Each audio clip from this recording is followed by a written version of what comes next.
చూసాం, అంత శూన్యం. ఆయన చేతిలో బలం ఉన్నది. ఆయన మనల్ని మార్చగలడు. దేవునికి స్తోత్రం.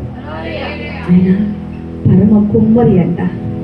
ఆయన చేతిలో మట్టి ముద్దలాన్ని ఉన్నావనుకో, నీకు స్వరూపం వచ్చింది. దేవునికి స్తోత్రం. ఒక అందమైన పాత్రగా నిన్ను చేస్తాడు, పనికొచ్చే పాత్రగా నిన్ను చేస్తాడు. ఇప్పుడు దాకా లోకం నిన్ను పనికిరాని దానిగా చూస్తుందా? ఇప్పుడు దాకా లోకం నిన్ను వెలివేసేటట్టు చూస్తూ ఉందా?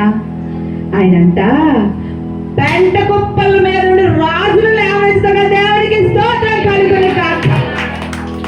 పెంట కుప్పల మీద నుండి రాజులు లేవనెత్తుతాడంట. ఎవరికైనా సాధ్యమా? వరే నీ బ్రతుకు అదేరా, నువ్వు అక్కడే ఉండాలంటుంది లోకం. కాదు నిన్ను రాజుగా లేపేవాడు ఆయన. హల్లెలూయా. ఆయన మనతో ఉన్నాడు, మనలో ఉన్నాడు, మన మధ్యలో ఉన్నాడు.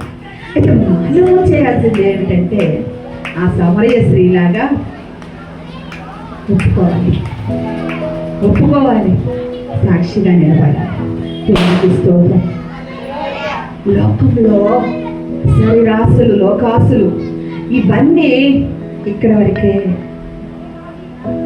నువ్వు ఇక్కడ ఉండేటట్టుగా చేయట్లేదు ఆయన. ఏంటి? నువ్వు ఇక్కడ దానివి కాదు. యెహోవా యందు భయభక్తులు కలిగి ఉండుట ఐశ్వర్యం అంటున్నాడు. అది ఇహమందును పరమందును కూడా. దేవునికి స్తోత్రం. ఇహమందు కలిగిన ఐశ్వర్యానికి చిమ్మని కొట్టొచ్చు, దొంగిలించొచ్చు, పోవచ్చు, కానీ పరమందు ఐశ్వర్యం చిమ్మని కొట్టదు. హల్లెలూయా. అది దాచుకున్న ధనము. దేవునికి మహిమ కలుగును గాక. ఉన్నదా నీకు ఆయన అంటే భయము? ఉన్నదా ఆయన యందు భక్తి? హల్లెలూయా. అయితే సమరయించి ఒప్పుకున్నట్టు ఒప్పుకోండి. ఆయన కుట్టునట్టు చేయక ముందరే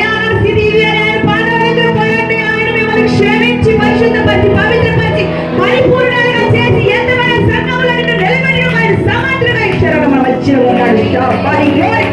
ఓ నీకే మహిమ చెల్లిస్తూ ఉన్నాయా? అంత గొప్ప దేవుడు మన దేవుడు. ఒప్పుకోండి, విడిచిపెట్టండి, సిద్ధపడండి ఆయన రాకడకు. ఆయన మహిమలో వర్తిల్లండి. ఏ విషయంలోనైనా నీకు విజయాన్ని ఇస్తాడు, నిన్ను బలపరుస్తాడు.